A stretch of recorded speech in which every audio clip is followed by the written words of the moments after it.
کوئی نئی اسکیم نظر جو ہے وہ نہیں آئی ہے. معذرت آپ کی بات کاٹ رہی ہوں لیکن میں بلیدی صاحب کو بھی شامل کرنا چاہوں گی. جو گورنمنٹس آ رہی ہیں ان کو بھی تھوڑا سا ان چیزوں کے اوپر ہی فوکس کرنا چاہیے. بلیدی صاحب میں جانتی ہوں کہ سر آپ کی جماعت کی نمائندگی بڑی محدود ہے, لیکن آپ کے خیال میں اب 2 بجٹ آ چکے ہیں, مطلب وفاق کا بھی آ گیا, پنجاب کا بھی آج بجٹ آ گیا, اب سندھ کا اور بلوچستان کا بھی اب آنا ہے. لیکن سر ایشو یہ ہے کہ یہ سارے مسئلے سب کو پتہ ہیں, لیکن پولیٹیکل پارٹیز کی پریفرنسز آج, کیونکہ مصطفیٰ کمال صاحب کے وہ ورڈز میں بھول نہیں پا رہی کہ جی جو موجودہ سسٹم ہے اس کو فرشتے بھی نہیں چلا سکتے, تو ہم گورننس کے اوپر جب آتے ہیں تو ہم ریفارمز کرنے میں اتنے پریشان کیوں ہو جاتے ہیں یا سوچ بچار کیوں کرتے ہیں؟ دیکھیں, ایک تو ایک ریگولر پریکٹس ہے نا کہ آپ نے ملک کو کس ڈگر پہ رکھا ہے. اچھا, چیزیں جب پوری طرح خراب ہو جاتی ہیں تب آ کے ہمیں سمجھ آتی ہے کہ ہیلتھ سیکٹر بالکل ہمارے ہاتھ سے نکل چکا ہے. ایجوکیشن میں جو ہے بچوں کے داخلے کے حوالے سے بہت گمبھیر صورتحال ہے. آپ سوچ سکتے ہیں یعنی 3 کروڑ بچے, جب بچے پیدا ہوتے ہیں تب ان کو انرول اس میں کروا دیا جاتا ہے. یہ واقعی حقیقت ہے. 3 کروڑ بچے جو ہے وہ باہر ہیں, سسٹم میں نہیں ہے, بالکل اسکول نہیں ہے. بالکل ہیلتھ سیکٹر بھی ایسا ہی ہے. جب آپ بجٹ دیکھیں گے اور بجٹ میں ایلوکیشن دیکھیں گے کہ ہیلتھ کے حوالے سے کیا پرائرٹیز ہیں تو بڑا خوفناک ایک منظر نظر آتا ہے کہ اس صورتحال میں کیا ہے. بجٹ میں 2 چیزیں ہیں نا عمومی طور پر, ایک ہے پی ایس ڈی پی, ایک ہے ادر بجٹ نا, کہ آپ بجٹنگ کرتے ہو کہ ہیلتھ سیکٹر کو کیسے ٹھیک کرو گے, آپ ایگریکلچر کو کیسے ٹھیک کرو گے. وہ میں جاننا چاہ رہی ہوں کہ وہ ان چیزوں پہ جہاں ان کی بات ختم ہوئی تھی کہ ان چیزوں کے اوپر کتنا فوکس ہے. ایک طرف آئی ایم ایف بھی ہے, دوسری طرف یہ سیکٹرز بھی ہیں. دیکھیں بہانہ ملا ہے نا آئی ایم ایف, میں سمجھتا ہوں ایک بہانہ ہے. جہاں ہم نے جو کام نہیں کرنا ہے وہ ہم آئی ایم ایف کا بہانہ لے کے اس پہ ڈال دیتے ہیں. صوبے بنیادی طور پر آپ دیکھیں گے, ابھی صوبوں پہ ہی چھوٹی سی ایک بات, پھر ان سرکار پھر نمبر ہے کہ یہ جو صوبے اپنا فنڈ کٹ کر کے وفاق کو دے رہے ہیں, یہ فارمولا آپ کو لگتا ہے ٹھیک ہے؟ نہیں, بالکل ٹھیک نہیں ہے نا. دیکھیں سارے ادارے صوبے چلا رہے ہیں, مرکز نے بلا وجہ ادارے بنائے نا. ہیلتھ سیکٹر مرکز کا نہیں ہے, ہیلتھ سیکٹر صوبے سنبھال رہے ہیں, ایجوکیشن صوبے سنبھال رہے ہیں, ایگریکلچر صوبہ سنبھال رہا ہے, ایریگیشن بھی تو نہیں کر رہے نا. نہیں کر رہے ہیں میم, اگر صوبے نہ ہوتے تب پتہ چلتا کہ کیا صورتحال ہے. مرکز کے پاس تو کچھ بھی نہیں ہے اسلام آباد کے. یہ ایک بڑا مسئلہ ہے سر 18ویں ترمیم کے بعد کہ جی صوبے کر رہے ہیں یا وفاق کر رہا تھا. اب گھوم پھر کے وفاق کہتا ہے جی ہمیں اپنے امور چلانے کے لیے ہمیں قرضہ لینا پڑتا ہے. دیکھیں بلیدی صاحب کی بات کو میں آگے بڑھاؤں گا کہ اگر 18ویں جو ترمیم تھی, 18th امینڈمنٹ جو ہے, اگر اس پر اگر اس پہ عمل درآمد ہو جاتا تو میرا خیال میں یہ جو آج کل یہ جو واویلا کیا جاتا ہے نا کہ فیڈرل گورنمنٹ کنگال ہو گئی ہے, تو میرے خیال میں وہ مناسب نہ ہوتا. بالکل جس طریقے سے بلیدی صاحب نے یہ پوائنٹ آؤٹ کیا کہ وہ منسٹری جو سبجیکٹ صوبوں کو ڈیوالو ہو چکے ہیں وہ ابھی تک فیڈرل گورنمنٹ جو ہے اس کے پاس اپنے پاس ہیں, اور سلسلہ ان کی آفیسز ان کا سٹرکچر موجود ہے.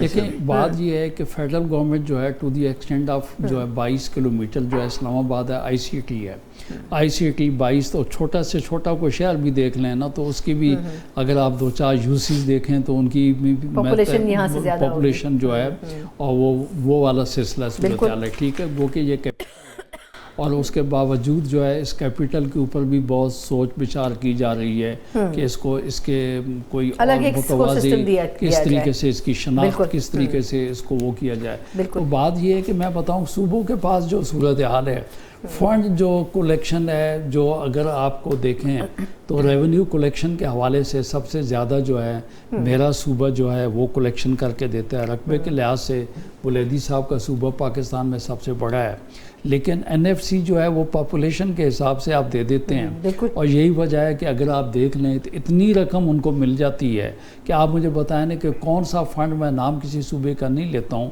کہ پھر وہ غلط ہو جائے گا, لیکن بعض صوبے ایسے ہیں کہ جن کے پاس کلیکشن بالکل نہیں ہے, اور اس کے باوجود ان کے پاس جو ہے فنڈنگ اتنی ہے کہ کوئی چیز ایسی نہیں کہ جہاں ڈیلی ایک آپ اشتہار دیکھتے ہیں نیا سے نیا کو پروگرام جو ہے وہ آپ کو نظر آئے گا. لیکن سر پھر کیا وجہ ہے کہ میں آپ اس کی لاسٹ کامنٹ لے لیتی ہوں, پھر اس کے بعد بلیدی صاحب کی طرف کے, پھر پیپلز پارٹی کی جو آج پنجاب میں بجٹ پیش ہوا, گیلانی صاحب اس میں بڑا ناراض نظر آئے. علی حیدر گیلانی صاحب انہوں نے کہا کہ جی جنوبی پنجاب کو بڑا اگنور کیا جا رہا ہے. جی میں آپ کو گزارش تو صورتحال بتاؤں کہ یہ آپ جو بات کرتے ہیں, موجودہ جو گورنمنٹ ہے یہ فنڈنگ بھی وہیں پہ کرتی ہے جہاں ان کا حلقہ جو ہے مضبوط ہو جائے. اس کی میں مثال آپ کو دوں گا کہ دنیا میں یہ رواج یہ ہے کہ اگر دنیا میں موٹر ویز بنے تو وہ آپ کے جو پورٹس ہیں جہاں پہ وہاں سے اپ کنٹری جو ہے نا اس کی ترسیل کے لیے پورٹس بنائی گئی, مطلب شروع کی گئی ہیں پورٹ کے علاقے سے. وہ بنتا ہے سندھ کا علاقہ, کراچی سے چلنی چاہیے, لیکن آج تک یہ ملتان تک لے کے گئے کیونکہ ملتان سے آگے حلقہ پاکستان پیپلز پارٹی کا تھا. یہی وجہ ہے میرا سکر سے حیدرآباد, حیدرآباد سے کراچی اور آگے پھر بلیدی صاحب کا علاقہ ہے, وہ آج تک جو ہے آج بھی پلاننگ میں منظور کاکڑ صاحب شور کر رہے تھے کہ میرے علاقے میں نہیں ہو پا رہا. تو بات یہ ہے کہ انہیں پتہ ہے کہ جنوبی پنجاب میں پیپلز پارٹی کی کچھ سے ہے کہ وہ لوگ اپنی ایک سوچ جو رکھتے ہیں. تو یہ جو ہے عموماً لوگوں کا گلہ شکوہ یہ ہے کہ ترقیاتی پروگرام جو ہیں عموماً جو ہے لاہور, گجرانوالہ, سیالکوٹ جو ہے وہاں تک. جی بالکل ٹھیک. اچھا بلیدی صاحب, سر یہ تو اس میں کوئی دو رائے نہیں ہے کہ بلوچستان اراضی کے لحاظ سے ضرور بڑا ہے لیکن وسائل کا بڑا مسئلہ ہے. لیکن آپ کے خیال میں اس وقت وفاق کی جو دو ڈیمانڈز ہیں, اوبویسلی اب کچھ کہا جا رہا ہے کہ جی آگے چل کر ایک نئی 28ویں ترمیم پہ بھی کام ہو رہا ہے اور اس میں ان تمام امپورٹنٹ چیزوں کو انکارپوریٹ کرنے کی کوشش ہو رہی ہے. آپ کو کیا لگتا ہے سر کہ کیا اتحادیوں کو سپورٹ کرنا چاہیے؟ کیونکہ دیکھیں اگر بلدیاتی سسٹم امپاور ہوتا ہے تو بھی عوام کا فائدہ ہو سکتا ہے, لیکن بہت سی نئی باتیں ہو رہی ہیں, نئے صوبوں کی بات ہو رہی ہے, پھر ووٹر کی عمر تبدیل کرنے کی بات ہو رہی ہے, کچھ وزارتیں واپس وفاق کو دینے کی بات ہو رہی ہے.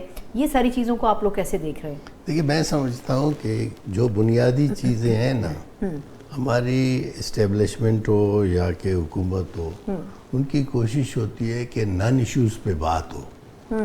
وہ ایسی چیزیں لا کے رکھتے ہیں, لوگ 28ویں پہ پھنسے, پھر 29ویں پہ پھنسے, لوگ سوچے کہ کیا تبدیلی آنے والی ہے. جو کام ہونے ہیں وہ نہیں کرتے. دیکھیں پاکستان میں ایشو ہے پیسوں کا, ٹیکس کا نہیں ہے نا. دیکھیں اس وقت جو بجٹ ہے آپ دیکھیں وہ ٹیکس ریونیو ہماری ہے 15,264. یہ وہ پیسہ ہے جس کو ہم کہتے ہیں قابل تقسیم مواصل, یعنی یہ صوبوں اور مرکز کے درمیان ہے نا. یہاں ایک بات جو غلط کہی, یہ محاصل کی صورت میں رقوم ملتی ہے. یہ بنیادی طور پر یہ ہوتی ہے, پیسے ہوتے ہیں صوبوں کے, مرکز کا کوئی پیسہ نہیں ہوتا, نہ مرکز کا کوئی کاروبار ہے, نہ دیکھیں پیسے کہاں سے ملتے ہیں, لوگوں سے. لوگ صوبوں میں بستے ہیں, لوگ صوبے میں کام کر رہے ہیں, بنیادی طور پر یہ پیسے صوبوں کے. ایک یہ جب یہ تقسیم کرتے ہیں نا, کہتے ہیں NFC کی تقسیم مرکز صوبوں کو دے رہا ہے, ایسا نہیں ہے. بلکہ آپ پاکستان بننے سے پہلے یہ صورتحال تھی کہ صوبے 80% اٹھاتے تھے اور 20% مرکز اٹھاتے تھے. اچھا اب کی صورتحال یہ ہے کہ آدھے سے زیادہ جو ہے وہ مرکز اٹھا لیتا ہے, اور اس کے علاوہ دیکھیں اور ایک ہے جس کو کہتے ہیں نان ٹیکس ریونیو, جو 5,336 بلین ہے. یعنی وہ حالانکہ وہ بھی ٹیکس ہے, نان ٹیکس ہو نہیں سکتا نا. آپ ایک بتائیں کہ کسی حکومت کی آمدنی ہے وہ بغیر ٹیکس کے ہے, تو وہ کیسے ہوگا؟ یا کوئی ایسا کاروبار کر رہا ہوگا کہ اس کو یہ نان ٹیکس ہے. ایک چیز یہ, ہم آئین کے تھرو ملک کو چلانا نہیں چاہتے. NFC ڈیو ہے, آپ کریں NFC. اچھا ویسے شادی صاحب سر وقت ختم ہو چکا ہے, کوئی کامنٹ سر کیا پیپلز پارٹی کی جو ریزرویشن ہے آپ کو لگتا ہے اگلے کچھ دنوں میں یہ ہو جائے گی؟ کیونکہ in any case Peoples Party کو آن بورڈ تو رکھنا ہے گورنمنٹ نے. سر آپ کو لگتا ہے کہ کچھ تبدیلیاں جو وہ بات کر رہے ہیں کہ اس سے ہٹ کر جو بات ڈسکشن میں تھی اس سے ہٹ کر بجٹ آیا, تو آپ کو لگتا ہے کوئی انڈرسٹینڈنگ ہو جائے گی؟ مجھے کوئی کامنٹ دیکھیں میں آپ گزارش یہ کروں کہ یہ وہی والی بات آپ کر رہی ہیں جو کہ کہتے تھے بجٹ سے پہلے 28ویں ترمیم آ جائے گی, NFC جو ہے وہ ہو جائے گی, صوبے بن جائیں گے اور بے نظیر انکم سپورٹ پروگرام نیچے چلا جائے گا. تو یہ جو ہے پبلک کو جس طریقے سے بلیدی صاحب نے کہا انگیج رکھنے والی باتیں ہیں. یہ ایک پروسیس ہے بجٹ کا جو چل رہا ہے, اور یقینی طور پہ اس میں کٹ لگیں گے, بجٹ میں کریکشن ہوگی. کیونکہ حکومت جو ہے نا وہ بالکل بلیدی صاحب نے صحیح کہا کہ اگر اپنی کلیکشن صحیح کرے, 5,600 ارب تو وہ ہیں جو کہ FBR کے جو ہے نا کورٹ کچہری میں جو ہے پھنسے پڑے ہوئے ہیں. اسی طریقے سے اگر وہ اپنی جو ہے کلیکشن صحیح کر لیتی تو میرے خیال میں باقی جگہوں پہ جو ہے نا ان کو کوئی کمی بیشی نہ کرنی پڑتی.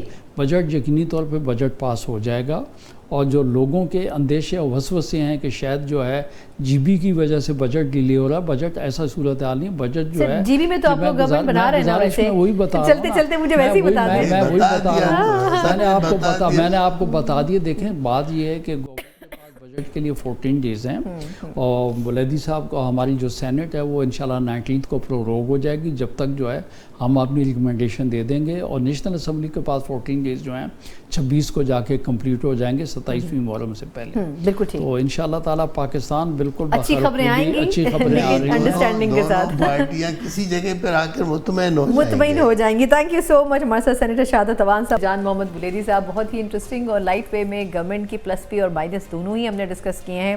یقیناً اب گورنمنٹ کا ساتھ تو نہیں چھوڑا جا سکتا، لیکن کم از کم اتنا میکسیمم ضرور کیا جا سکتا ہے کہ گورنمنٹ بھی کچھ ایسے اقدامات کرے جس سے عوام کے لیے بھی کچھ داد رسی ہو سکے۔ وقت ختم ہوتا ہے اس شو کا، مجھے اجازت دیجیے، اللہ حافظ۔